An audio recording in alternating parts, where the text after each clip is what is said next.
On our honeymoon day, my husband served me a divorce paper to grab 50% of my inheritance. He regretted it. My name is Amara Sinclair.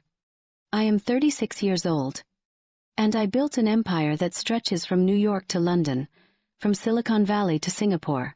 For 15 years, I lived in the shadows of my own success, a dark-skinned woman in a world that often couldn't see past my melanin to recognize my genius. But in the world of pharmaceutical innovation and biotech investments, my name is spoken with a reverence reserved for legends. And this is the story of how the man I married tried to drug me into submission, steal everything I built, and how his greed became the architect of his own destruction. They say love makes you blind. They're wrong. Love makes you hopeful. And hope, when placed in the wrong hands, becomes the most dangerous weapon anyone can wield against you. I didn't inherit my wealth. I clawed it from the earth with my bare hands and a mind that refused to accept limitations. Growing up in a modest neighborhood in Brooklyn, the daughter of immigrants who worked 3 jobs between them, I learned early that the world wouldn't give me anything. I would have to take it. My mother cleaned offices in Manhattan skyscrapers. My father drove a taxi 16 hours a day. They saved every penny to send me to Columbia, where I studied biochemistry and business.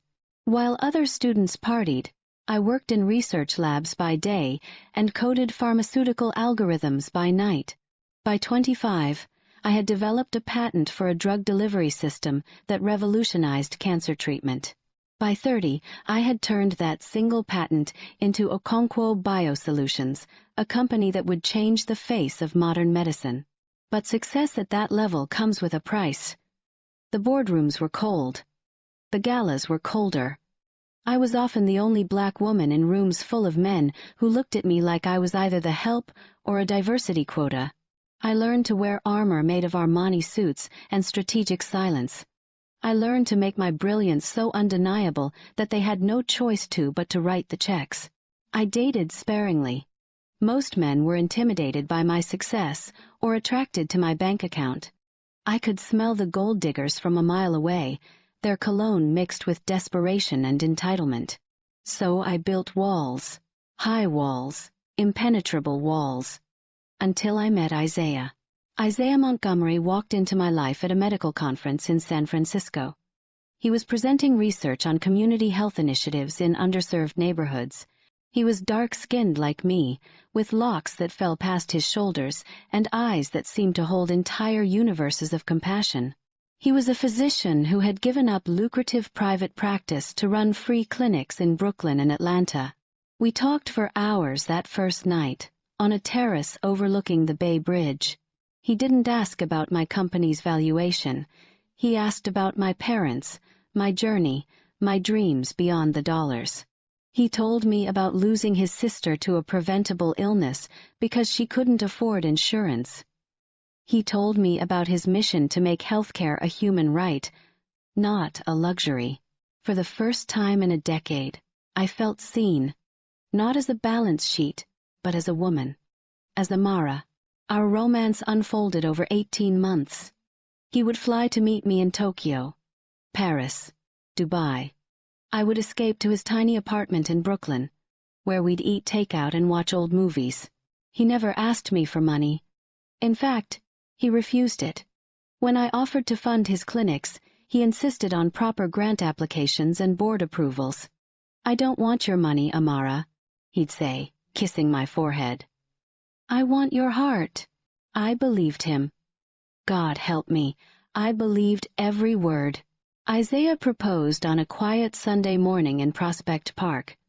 No flash mob, no helicopter, no Instagram-worthy production. Just him, me, and a simple platinum band that had belonged to his grandmother. "Amara," he said, his voice trembling with what I thought was genuine emotion. "You are the most extraordinary woman I've ever known. Will you let me spend my life loving you?" I said yes through tears. Real tears. The kind that come from a place so deep you didn't even know it existed. The engagement was everything I'd dreamed of. We planned a small, intimate wedding. Isaiah insisted he didn't want anything extravagant.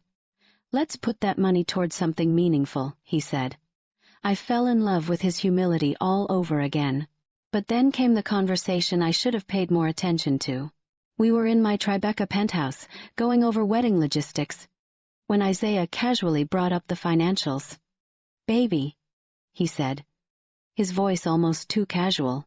Have you thought about what happens to your assets after we're married? I mean, I know you have accountants and lawyers, but shouldn't we have everything clearly outlined? I smiled, touched by his concern. I have a team that handles all of that. Don't worry. His expression shifted for just a second. A micro-expression I wouldn't remember until much later. A flash of something cold behind those warm eyes. I'm not worried, Amara. I just want to make sure we're protected. Both of us. Protected from what? I asked, my tone playful. From misunderstandings. From complications. You know how messy divorces can get. He laughed, but the laugh didn't reach his eyes. I waved him off. We're not getting divorced, Isaiah. We're building a life together. What I didn't know was that 3 days after that conversation, Isaiah had a meeting. Not with a wedding planner, but with a man named Marcus Kane. Marcus was his cousin, a disbarred attorney who had spent 5 years in federal prison for wire fraud. Marcus was the kind of man who saw the entire world as a mark, and he had just identified the biggest score of his life. They met in a dingy bar in Queens. I know this now because my investigators pulled the security footage during the legal proceedings that would come later. In that grainy video, you can see Isaiah sliding a folder across the table. You can see Marcus's eyes widen as he reads the documents. You can see them shake hands. Marcus laid out the plan with surgical precision. Isaiah would marry me. On the wedding night, before the marriage was consummated, he would slip a sedative into my drink. Nothing dangerous, Marcus assured him. Just enough to keep me unconscious for 12 hours. During that time, Isaiah would access my personal devices, my financial accounts, my business systems. He would initiate a massive transfer of assets into offshore accounts Marcus had already set up. By the time I woke up, the money would be gone, routed through shell corporations in the Cayman Islands, Singapore, and Dubai. I would be married to a man who had just stolen $4 billion, half of my empire. And even if I figured it out, Marcus argued, I'd be too humiliated, too devastated to go public. Wealthy people hate scandals. They'd settle quietly. Isaiah hesitated. For one moment in that bar, you can see him pause. But then Marcus leaned in and whispered something. Later, during his confession, Isaiah would tell the court what Marcus said. Your free clinics, your noble mission? That's poverty porn, cousin. Real change requires real money. You can heal more people as a billionaire than you ever could as a saint. And just like that, the man I loved sold his soul. But there was something Isaiah and Marcus didn't know. Someone who had been watching. Someone who loved me more than I even realized. My mother, Catherine Sinclair, had cleaned offices for 30 years. In that time, she had developed an uncanny ability to read people. She said it came from being invisible. People say things, do things, when they think the cleaning lady can't possibly matter. She had never warmed to Isaiah. When I introduced them, she smiled politely, hugged him, welcomed him. But later, when we were alone, she held my hand and said quietly, Baby girl, that man's smile doesn't reach his spirit. I had laughed it off. Mama, you're too protective. A mother's eyes see what love makes blind, she replied. 3 weeks before the wedding, my mother did something extraordinary. She hired a private investigator. She used her life savings, $30,000 she had been keeping for her retirement, and she hired the best PI in New York City, a former FBI agent named Diane Torres, who specialized in financial fraud and background checks. When I found out later, I asked her why. She said simply, You are my daughter, my only child. I brought you into this world with my blood. I won't let a man take you out of it with his greed. Diane Torres was thorough. She uncovered Isaiah's connection to Marcus Kane within a week.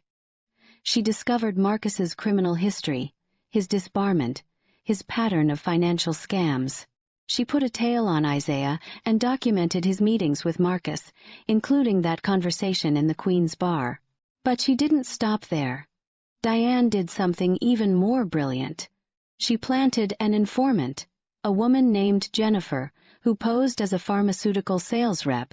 Jennifer befriended Marcus, flirted with him, and got him to brag about the biggest score of his life. He told her everything. The sedatives, the plan to access my accounts, the offshore routing. He even showed her the shell company documents. Jennifer was wearing a wire. Every word was recorded. 4 days before the wedding, my mother came to my penthouse. She looked older than I'd ever seen her, her face lined with worry. She sat me down and handed me a USB drive and a manila folder. "Amara," she said, her voice thick with emotion. "You need to see this. Before you marry that man, you need to know the truth." I wanted to dismiss it. I wanted to accuse her of sabotaging my happiness. But something in her eyes stopped me. So I watched. I watched the surveillance videos. I listened to the audio recordings. I read the investigators' reports. My world didn't crumble. It calcified. The hurt transformed into something cold and sharp. I was a businesswoman. I had negotiated hostile takeovers and navigated corporate warfare. This was just another chess game. And Isaiah had just made the fatal mistake of showing me his strategy before making his move. I looked at my mother, and I saw myself in her eyes. 2 black women who had survived in a country that often didn't want us. 2 women who understood that sometimes justice requires patience and precision. "Mama," I said quietly, "I'm still getting married." Her eyes widened. "Noir men." I held up my hand. "I'm getting married, and I'm going to let him try to execute his plan. But I'm going to be ready, and when it's over, he's going to wish he never learned my name." My mother smiled then, a smile that was part pride, part sorrow. She nodded once. "Your father would be so proud. You have his warrior spirit." For the next 3 days, I did something I was very good at. I acted. I played the role of the blissfully ignorant bride. I smiled at Isaiah, kissed him, told him I couldn't wait to be his wife. And every night, after he left, I met with my legal team, my security team, and Diane Torres. We built a trap so perfect, so airtight, that there would be no escape. The wedding took place at a private estate in the Hamptons. It was beautiful in its simplicity.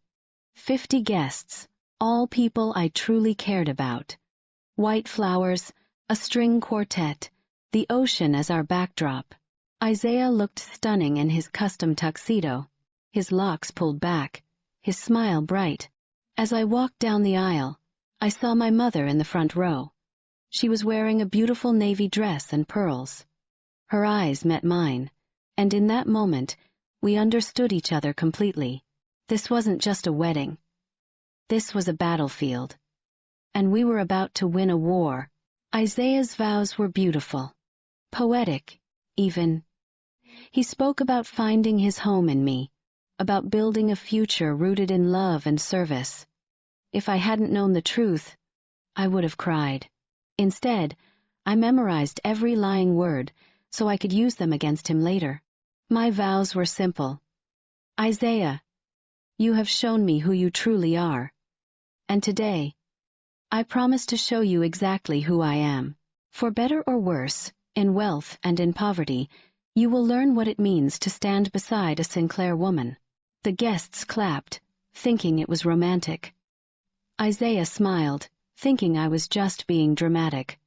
Only my mother caught the edge in my tone. The reception was perfect. We danced. We laughed. Isaiah was attentive, playing the role of the devoted husband. As the night wound down, we retired to the honeymoon suite, a luxury cottage on the property. This was it. The moment he had been planning for months. Isaiah poured us champagne. I watched him turn away, reaching into his jacket pocket. I saw him pull out a small vial, saw him pour the contents into my glass. The sedative. He turned back with a smile that made my stomach turn. To us, he said, handing me the glass. To us, I echoed. I raised the glass to my lips. I let him think I was drinking. But the champagne never touched my tongue. I had practiced this with Diane for days, mastering the art of the fake sip. Isaiah drank his glass, watching me carefully. How do you feel? He asked after a few minutes. Tired, I said, letting my words slur slightly. So tired, baby. Come lie down, he said, guiding me to the bed. His voice was gentle, but his hands were shaking. Anticipation, greed, adrenaline. I lay down, closed my eyes, and controlled my breathing. I heard him move around the room. I heard him pick up my phone, my laptop. I heard him typing, clicking, working through my devices. What he didn't know was that every account he was accessing was a dummy account. My real assets were protected behind layers of security he couldn't breach. But the dummy accounts, they were funded with just enough money to make him think he was succeeding. $50 million in traceable funds that would lead investigators directly to Marcus Kane's shell companies. I heard Isaiah on the phone. Marcus, I'm in. The transfers are going through. We did it, man. We actually did it. He worked for 3 hours. I stayed perfectly still, a statue of a sleeping bride. Finally, around 3 a.m., I heard him collapse into a chair, exhausted. He thought he had won. At 6 a.m., I woke up. I stretched, yawned, played the role of a woman coming out of a deep sleep. Isaiah was at my side immediately, his face a mask of concern. Baby, you okay? You passed out last night. I'm fine, I said, smiling. Just exhausted from the wedding. Come back to bed. He relaxed. He thought he had gotten away with it. He had no idea that in 6 hours, his entire world would detonate. Isaiah suggested we spend the morning in bed, probably to keep me away from my devices as long as possible. But I insisted we have breakfast on the terrace. I want to start our first day as husband and wife watching the sunrise, I said. He couldn't refuse without raising suspicion. At 8 a.m., as we sat there with our coffee and croissants, I received a phone call. My head of security. I answered it on speaker. Miss Okonkwo. His voice was grave. We've detected unauthorized access to your accounts last night. Multiple transfers were initiated. We've frozen everything and alerted the authorities. I watched the color drain from Isaiah's face. His coffee cup trembled in his hand. What? I said, my voice rising with false panic. How is that possible? Who? I turned to Isaiah. Were you on my laptop last night? I don't. Amara, He was stammering, his carefully constructed plan falling apart in real time. Sir, my head of security continued. The transfers originated from your current location. The FBI is en route. Isaiah stood up so fast his chair fell over. Amara, I can explain. This isn't Marcus, he told me. Marcus? I said, standing slowly. Marcus Kane, your convicted felon cousin. His eyes went wide. How do you know about Marcus? I smiled then, a smile that held no warmth, no forgiveness. Isaiah, did you really think you could drug me, rob me, and I wouldn't know? Did you think I was some naive little girl who built an $8 billion empire by accident? I pulled out my phone and played the audio recording. His voice, Marcus's voice, planning every detail of their scheme. Isaiah's face went from pale to gray. He looked like a man watching his own execution. You were awake, he whispered. You were awake the whole time. Every single second, I confirmed. And every transfer you made went into a honeypot account monitored by federal agents. The money you thought you stole? It's evidence. And Marcus? He was arrested 2 hours ago trying to board a flight to Venezuela. Amara, please. I'm sorry. I made a mistake. I was weak. Marcus manipulated me. I love you. I really do love you. I looked down at him. This man who had held my heart just days ago. You don't love me, Isaiah. You loved the idea of my money. And you know what's ironic? If you had just been the man you pretended to be, I would have given you anything. I would have funded every clinic, every dream, every mission. But you wanted to take instead of receive. You wanted to steal instead of share. The FBI arrived 20 minutes later. They arrested him right there, in his wedding suit, on the terrace of our honeymoon suite. He cried as they put the handcuffs on. He begged me to help him, to show mercy. I watched them take him away, and I felt nothing but a cold, clean satisfaction. The trial was a media sensation. Billionaire bride outsmarts husband's heist, the headlines read. I was painted as a genius, a hero, a woman who refused to be a victim. Isaiah and Marcus were painted as exactly what they were, greedy, callous criminals. The evidence was overwhelming. The recordings, the surveillance, the digital trail. Isaiah's attorney tried to argue that he had been coerced by Marcus, that he was a good man who had made one terrible mistake. But the jury didn't buy it. They saw a man who had calculated every step, who had drugged his wife, who had tried to steal billions. Isaiah Montgomery was sentenced to 15 years in federal prison for conspiracy to commit wire fraud, computer fraud, and identity theft. Marcus Kane got 25 years. The marriage was annulled before the ink on the prison transfer papers dried. In the eyes of the law, it never happened. But for me, it did happen. Every painful, humiliating, enlightening moment of it. I sat in the courtroom as the verdict was read, my mother beside me. She held my hand, her grip tight and warm. When they took Isaiah away, he looked at me one last time. His eyes were empty, hollow. He had gambled everything on a con and lost not just the money, but his freedom, his reputation, his entire future. I didn't look away. I wanted him to see exactly what he had thrown away. After the trial, my mother and I went back to her small apartment in Brooklyn. We sat in her tiny kitchen, the same kitchen where she had taught me to make her famous mac and cheese, where we had celebrated my Columbia acceptance letter, where we had cried together when my father passed away. "Baby girl," she said softly, "are you okay?" I thought about it. Really thought about it. You know what, Mama? I am. He didn't break me. He didn't even crack me. All he did was remind me that my strength isn't just in my money. It's in my blood. It's in you. She smiled, tears in her eyes. Your father used to say, the Sinclair name is not just a name. It is a shield and a sword. You proved that. My daughter, you proved that.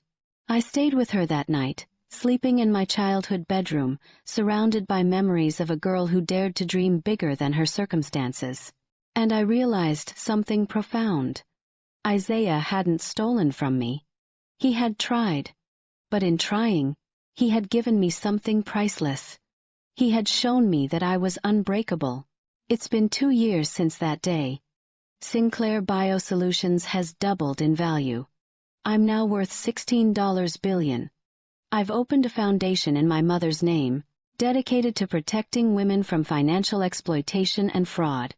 We fund legal aid, financial literacy programs, and private investigation services for women who suspect their partners of ill intent. Isaiah writes me letters from prison. Long, rambling letters full of apologies and delusions that we might somehow reconcile when he's released. I don't read them. My assistant files them away in case they're ever needed as evidence of continued harassment.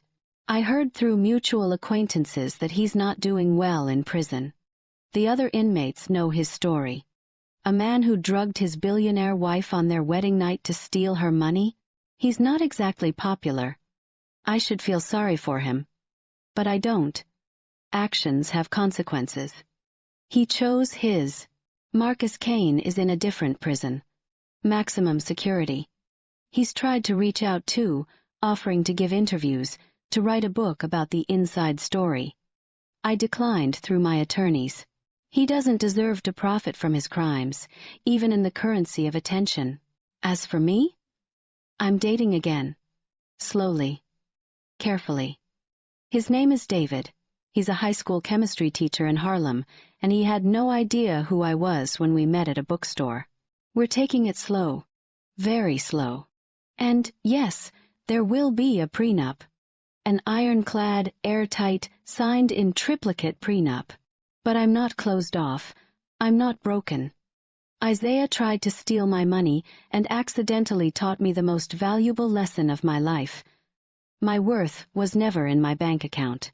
It was in my mind, my resilience, my refusal to be anyone's victim. I'm Amara Okonkwo. I'm 36 years old. I'm a billionaire, a daughter, a fighter, and a survivor. And I'm living proof that sometimes the best revenge isn't revenge at all. It's simply refusing to let them win. My mother was right. The Okonkwo name is a shield and a sword, and I wield both with precision. Isaiah thought he was marrying a fortune. He didn't realize he was challenging a dynasty. And dynasties? We don't fall. We rise. Every single time. This is my story. And unlike his version, mine is true. Thank you for watching. If this story resonated with you, please like, subscribe, and share. Remember, your value is not determined by anyone else's perception of you. You are enough, exactly as you are. Stay safe, stay smart, and never let anyone convince you that their greed is worth more than your peace.